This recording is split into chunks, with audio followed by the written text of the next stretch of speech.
Hello, good morning friends, कैसे हैं आप सभी लोग? मैं आशा करता हूँ आप सभी लोग बहुत अच्छे होंगे और आपकी तैयारी भी बहुत अच्छे तरीके से चल रही होगी। आज हम लोग देखेंगे हिंदी पेडागोगी का प्रैक्टिस सेट नंबर 5। ये प्रैक्टिस सेट वह प्रैक्टिस सेट होगा जो कि अभी 7 फरवरी को जो एग्जाम में क्वेश्चंस पूछे गए थे हिंदी शिक्षण से, उन क्वेश्चंस को भी इसमें इंक्लूड किया गया है। तो आइए इस वीडियो को देखते हैं। अगर वीडियो पसंद आए तो लाइक करें। पहले ये गद्यांश दिया गया था, गद्यांश पढ़ते हैं। देखिए, लिखा है नीचे दिए गए गद्यांश को पढ़ करके प्रश्न संख्या 91 से लेकर 99 के उत्तर दीजिए। तो पढ़ते हैं। लोक साहित्य, लोक विज्ञान, लोक साहित्य, लोक विज्ञान, लोक शास्त्र, इन सब की अपनी एक परंपरा है जो मौखिक है। ठीक, यह पीढ़ी दर पीढ़ी चलती रहती है, इसके लिए किताबी होने की जरूरत नहीं है। ये शिक्षा कंठस्थ होकर पीढ़ियों तक जीवित रहती है। ये कैसी शिक्षा है? ये शिक्षा ऐसी है जिसे केवल याद कर करके ही, यानी कंठस्थ करके ही, ये कई पीढ़ियों तक आगे जीवित रहती है। इसी को हम लोकशाला कहते हैं। क्या कहते हैं? लोकशाला। ये समाज की अपनी एक स्वावलंबी एवं निःशुल्क शिक्षा व्यवस्था थी। ये कैसी व्यवस्था थी? ये ऐसी व्यवस्था थी जो कि स्वावलंबी थी और निःशुल्क शिक्षा व्यवस्था थी। इसमें अनुभव सिद्ध ज्ञान को प्रधानता दी जाती थी। इसमें प्रधानता किसकी थी? अनुभव सिद्ध को, यानी अनुभव को ही यहाँ पर सर्वप्रमुख प्रधानता दी जाती थी। वयोवृद्ध कृषक, जो बहुत ज्यादा बुजुर्ग कृषक हैं, कारीगर, पशुपालक, इस ज्ञान के भंडार थे, उनमें ही इसका ज्ञान का भंडार था। आज की किताबी शिक्षा ने हमें लोकोन्मुख से रोक दिया है और आज हम लोग कैसी शिक्षा ग्रहण कर रहे हैं? किताबी शिक्षा। इसने हमें लोकोन्मुख होने से रोक दिया है। हमें कुदरती संसाधनों के उपयोग की मर्यादा को समझना होगा और अनुभव आधारित ज्ञान को सम्मान देना होगा। ये पैराग्राफ दिया गया था। इस पैराग्राफ पर आधारित कुछ प्रश्न हैं, उनको सॉल्व करते हैं। देखते हैं। पहला क्वेश्चन है आपकी स्क्रीन पर कि परंपरा का वर्णन नहीं है। किसकी परंपरा का वर्णन इस गद्यांश में नहीं है? लोक साहित्य का, लोक विज्ञान का, लोक गीत का या लोक शास्त्र का? देखिए, पहली ही लाइन जब आपने पढ़ी है तो वहां पर लिखा है कि जो लोक साहित्य है, विज्ञान है और शास्त्र है, इनका नाम दिया गया, लेकिन लोकगीत का जिक्र अलग से कहीं पर भी नहीं किया गया है। Option C is the correct answer. Next question. मौखिक परंपरा की विशेषता क्या नहीं है? जो मौखिक परंपरा है, अभी बताया गया, ऊपर गद्यांश पढ़ेंगे। मौखिक परंपरा की विशेषता नहीं है शिक्षा का कंठस्थ होना, शिक्षा की पीढ़ियों तक जीवित रहना, शिक्षा का पीढ़ी दर पीढ़ी चलना या किताबों की जरूरत होना। मौखिक के लिए क्या जरूरत है? किताबों की कोई जरूरत नहीं है। Option D is the correct answer. Next question. लोकशाला के लिए उचित वक्तव्य क्या है? लोकशाला के लिए उचित वक्तव्य क्या है? यह स्वावलंबी एवं निःशुल्क शिक्षा देती थी। परिवार एक से अधिक ग्रंथों को जीवित रखता था। शिक्षा उदरस्थ फिर हृदयस्थ होती थी। समाज से इसके लिए शुल्क लिया जाता था।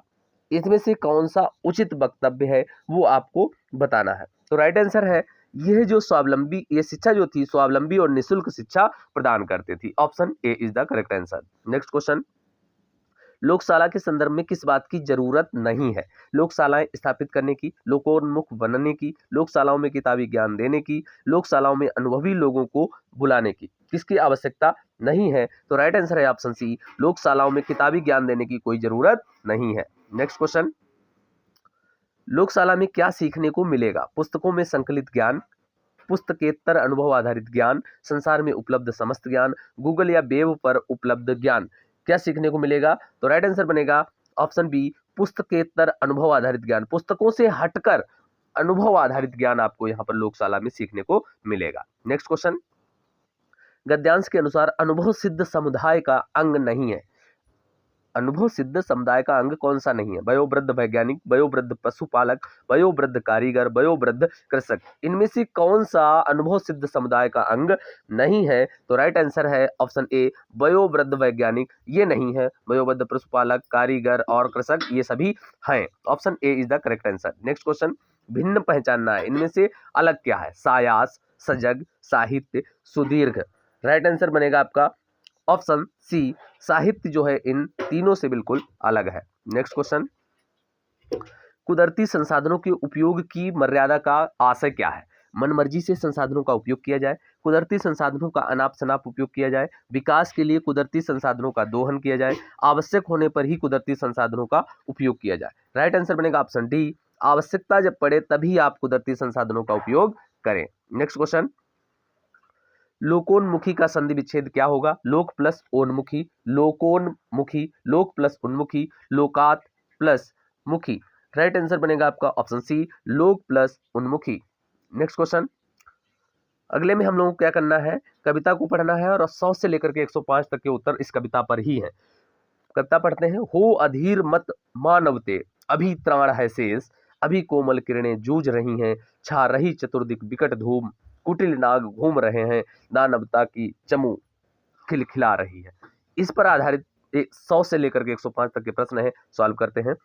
कवि अपने मन को अधीर होने से क्यों रोक रहा है? क्यों रोक रहा है? क्योंकि नाग घूम रहे हैं, क्योंकि दानवता की चमू खिलखिला रही है, क्योंकि धुआं ही धुआं है, क्योंकि धरती की कोमल किरण जूझ रही है। इसमें से राइट आंसर क्या होगा वो बताएंगे। तो राइट आंसर बनेगा ऑप्शन डी, क्योंकि धरती की कोमल किरण जूझ रही है। नेक्स्ट क्वेश्चन, छा रहा चतुर्दिक विकट धूम का आशय क्या है? चारों कोनों में बहुत अधिक धुआं है, चारों ओर बहुत कम धुआं है, चारों दिशाओं में भयंकर धुआं है, चारों ओर बहुत अधिक धुआं है। तो राइट आंसर बनेगा ऑप्शन सी, चारों दिशाओं में भयंकर धुआं है। छा रहा चतुर्दिक यानी चारों दिशाओं में भयंकर धुआं छाया हुआ है। Option C is the correct answer. Next question, बचाओ या त्राण कहाँ है? शेष बचे भागों में, कोमल किरण के जूझने में, दानवता की चमू सजने में, कुटिल नावों के घूमने में। किसमें है? तो राइट आंसर बनेगा आपका ऑप्शन बी, कोमल किरण के जूझने में बचाव या त्राण है। नेक्स्ट क्वेश्चन, नागों का गुण नहीं है। नागों का गुण क्या नहीं है? विषैला होना, कुटिल होना, घुमक्कड़ होना या फिर निर्भय होना। तो इनमें जो गुण नहीं है वो है ऑप्शन सी, घुमक्कड़ होना। ये नागों का गुण नहीं है। नेक्स्ट क्वेश्चन, अलग पूछा जा रहा है कि भिन्न शब्द चुनिए, दानवता, कुटिल, कोमलता, मानवता। इनमें से अलग कौन सा है? तो अलग है आपका ऑप्शन बी, कुटिल। नेक्स्ट क्वेश्चन, हो अधीर मत मानवते, इसमें कौन सा अलंकार है? रूपक, उत्प्रेक्षा, मानवीकरण या फिर उपमा।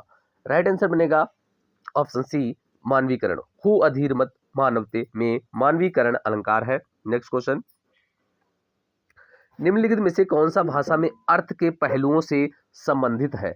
अर्थ के पहलुओं से जो संबंधित है वो आपका आंसर होगा ऑप्शन बी, अर्थग्राम। जो अर्थग्राम है ये भाषा के अर्थ में, अर्थ के पहलुओं से ही संबंधित है। नेक्स्ट क्वेश्चन, निम्नलिखित में से कौन सा भाषा अधिगम का सिद्धांत नहीं है? क्या भाषा अधिगम में कौशल और ज्ञान दोनों में ही निपुणता शामिल है? शिक्षार्थियों की अधिगम के प्रति उपागमों की अपनी अपनी प्राथमिकता हो सकती है? भाषा संप्रेषण के लिए एक उपकरण है? भाषा व्याकरण की संरचना नियमों के कंठस्थीकरण के माध्यम से सीखी जाती है? तो राइट आंसर बनेगा आपका ऑप्शन डी, भाषा व्याकरण की संरचना। जो भाषा व्याकरण है, किसी भी साहित्य का व्याकरण हो, हिंदी हो, संस्कृत हो, अंग्रेजी हो, ये नियमों के कंठस्थीकरण के माध्यम से ही सीखा जाएगा। भाई पहले नियम आपको आएंगे तभी तो व्याकरण आप कर पाएंगे। तो option D is the correct answer. Next question, कक्षा 6 का एक अध्यापक श्यामपट्ट के बिल्कुल मध्य में एक शब्द लिखता है और शिक्षार्थियों से उन सभी शब्दों के बारे में सोचने विचारने के लिए कहता है जो मध्य में लिखे हैं। इस शब्द से संबंधित हो, इस गतिविधि का मुख्य उद्देश्य क्या होता है? लेखन कौशल समृद्ध करना, शिक्षार्थियों की शब्द संपदा में सुधार करना, व्याकरण के प्रति समझ बनाना या पठन कौशल समृद्ध करना। क्या राइट आंसर होगा? राइट आंसर होगा ऑप्शन बी, शिक्षार्थियों की शब्द संपदा में सुधार करना। नेक्स्ट क्वेश्चन, अभिकथन ए, शुरुआती वर्षों में भाषाओं के अधिगम में देरी करना बच्चों के लिए नई भाषाओं के अर्जन में कठिनाई पैदा करता है। इसका कारण दिया गया है क्योंकि बच्चों के शुरुआती वर्ष भाषा अर्जन के लिए बहुत ही संवेदनशील अवधि होती है। क्या ए आर दोनों सही हैं तथा आर ए की सही व्याख्या है? ए और आर दोनों सही है तथा आर ए की सही व्याख्या नहीं है? या ए सही है, ए सही नहीं है, आर सही है, या ए सही है तथा आर सही नहीं है? इसमें से कौन सा सही होगा आपको बताना है। तो राइट आंसर बनेगा आपका ऑप्शन ए आर दोनों सही हैं और आर ए की सही व्याख्या करता है। देखिए फिर से, क्या है कि शुरुआती वर्षों में भाषाओं के अधिगम में देरी करना बच्चों के लिए नई भाषाओं के अर्जन में कठिनाई पैदा करता है। ठीक है, क्योंकि बच्चों के शुरुआती वर्ष भाषा अर्जन के लिए बहुत ही संवेदनशील अवधि होती है, इसलिए इसका सही स्पष्टीकरण भी है। नेक्स्ट क्वेश्चन देखेंगे, बहुभाषावाद के संदर्भ में बुनियादी चरण की राष्ट्रीय पाठ्यचर्या रूप रेखा 2022 का एक मुख्य सिद्धांत क्या है? कक्षा की बहुभाषिक प्रकृति, पाठ्यचर्या के प्रभावशाली संप्रेषण में अवरोधक के रूप में कार्य करती है। या बच्चे अपने शुरुआती वर्षों में नाना प्रकार की मौखिक भाषाएं नहीं सीख पाते हैं।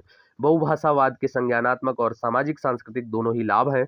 बच्चों को अपने घर की भाषा भूलने में मदद करनी चाहिए। तो राइट आंसर बनेगा आपका ऑप्शन सी। बहुभाषावाद के संज्ञानात्मक और सामाजिक सांस्कृतिक दोनों ही लाभ होते हैं। नेक्स्ट क्वेश्चन, कुछ वाक्य समुदायों में एक ही भाषा के विविध प्रकार साथ साथ विद्यमान होते हैं। इस स्थिति को किस रूप में हम वर्णित करते हैं? कोड मिश्रण कहते हैं, प्रयुक्ति कहते हैं, द्विभाषा रूपिता कहते हैं, या फिर इसे बोली कहते हैं। राइट आंसर है आपका ऑप्शन सी, द्विभाषा रूपिता कहा जाता है, जिसे डिग्लोसिया बोला जाता है। नेक्स्ट क्वेश्चन, बच्चे अपने अपने जोड़ीदार के साथ कार्य करते हैं। एक पाठ्य सामग्री को दो खंडों में विभाजित करते हैं। एक बालक अपनी पाठ्य सामग्री को जोड़ीदार को पढ़कर सुनाता है और दूसरा बालक उसे सुनकर लिखता है। इस गतिविधि को क्या कहेंगे? जारी रहने वाला श्रुतलेख, जिसे रनिंग डिक्टेशन कहते हैं, शब्दजाल, आंशिक श्रुतलेख, या कथावाचन। तो इसे कहा जाएगा आंशिक श्रुतलेख। Option C is the correct answer, आंशिक श्रुतलेख। नेक्स्ट क्वेश्चन, निम्नलिखित में से कौन सा भाषा की कक्षा में साहित्यिक पठन सामग्री के अध्ययन के बारे में सही नहीं है? साहित्यिक पठन सामग्री का प्रयोग व्याकरण शिक्षण के लिए किया जाना चाहिए। साहित्यिक पठन सामग्री भाषा अधिगम के लिए सांस्कृतिक निवेश है। साहित्यिक पठन सामग्री समालोचनात्मक चिंतन और विमर्श विकसित करती है। साहित्यिक पठन सामग्री सराहना और आनंद के लिए है। तो राइट आंसर आपका बनेगा ऑप्शन ए, साहित्यिक पठन सामग्री का प्रयोग व्याकरण शिक्षण के लिए किया जाना चाहिए। Option 1 is the correct answer. Next question देखेंगे, कक्षा 6 के विद्यार्थी नवीन को पाठ्य सामग्री के पठन में कठिनाई महसूस हो रही है। अध्यापक उसे कुछ सरल स्तर की पाठ्य सामग्री पढ़ने के लिए देता है। अध्यापक द्वारा की जा रही इस मदद को क्या कहेंगे? पठन तत्परता कहेंगे, अवलंबन कहेंगे, जिसे स्कैफोल्डिंग बोला जाता है, या मानस बंधन कहेंगे, या आइस ब्रेकिंग कहेंगे। तो राइट आंसर बनेगा इसे अवलंबन कहा जाएगा, स्कैफोल्डिंग बोला जाएगा। Option B is the correct answer. Next question,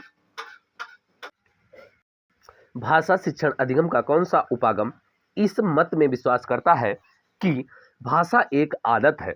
यानी ऐसा भाषा शिक्षण का कौन सा उपागम है जो विश्वास करता है भाषा एक आदत है? श्रव्य भाषावाद, संप्रेषणात्मक भाषा शिक्षण, प्राकृतिक उपागम, या सहयोगात्मक भाषा अधिगम। राइट आंसर बनेगा ऑप्शन ए, श्रव्य भाषावाद इस पर विश्वास करता है। नेक्स्ट क्वेश्चन, एक बच्चे को अपठित गद्य खंड पढ़ने के लिए दिया गया है। बच्चे को इसे पढ़कर उस गद्य खंड के नीचे लिखे प्रश्नों के उत्तर देने हैं। इस प्रकार के पठन को आप किस रूप में जानते हैं? बारीकी से पठन कहेंगे, स्कैनिंग, या विशिष्ट पठन कहेंगे, या सरसरी तौर पर पठन कहेंगे, स्किमिंग, या फिर विस्तृत पठन करके आंसर दिए जा सकते हैं। तो राइट आंसर होगा इसे बारीकी से पढ़ना होगा, बारीकी से पठन करना होगा, स्कैनिंग कहेंगे, क्योंकि तभी आप आंसर निकाल पाएंगे। नेक्स्ट क्वेश्चन, एक अध्यापक विद्यार्थी को 5 चित्र दिखाता है और इन चित्रों के आधार पर कहानी लिखने के लिए कहता है। ये गतिविधि किसका उदाहरण है? आप मान लीजिए खुद अध्यापक हैं और बच्चों को आप 5 चित्र दिखाते हैं और इन चित्रों के आधार पर कहते हैं कि कहानी लिखकर लाइए। तो यही गतिविधि है, किसका उदाहरण है? दिखाओ और बताओ, जिज्ञासा श्रुतलेख, साझा पठन, या रचनात्मक लेखन। किसका उदाहरण है? तो राइट आंसर है ये रचनात्मक लेखन का उदाहरण है। नेक्स्ट क्वेश्चन, निम्नलिखित में से कौन सी भाषा में प्रदर्शन आधारित आकलन की विशेषता है? कौन सी भाषा में प्रदर्शन आधारित आकलन की विशेषता है? बहुवैकल्पिक प्रश्न, अंतःक्रिया बिना प्रश्न, संदर्भ रहित परीक्षण प्रश्न, संदर्भ सहित संप्रेषणात्मक कार्य। तो राइट आंसर बनेगा ऑप्शन डी, संदर्भ सहित संप्रेषणात्मक कार्य। Next question,